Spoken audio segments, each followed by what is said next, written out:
Welcome to Minute to Learn It with Edric Magwan. The question for today is from RJ. He asks, how do you diversify or hedge your real estate exposure?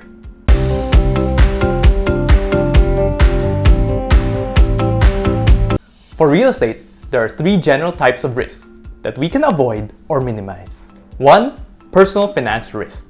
The main reason why some people sell their properties at a loss is that they lose control of their finances. To avoid this, never buy a property that you can't afford to pay in the long run.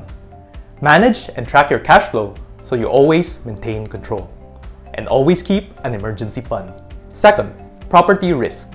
I look for properties with strong fundamentals, meaning there are high demand and growth drivers in place, both now and in the future, such as massive office and infrastructure developments. 3. Market risk. While we can't totally eliminate this, having a strong knowledge and a long-term perspective helps.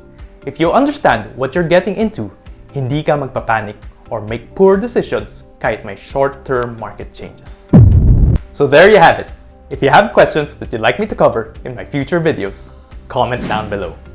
And if you want to learn where and how to invest safely and smartly, schedule a Zoom call with me via the link in the description.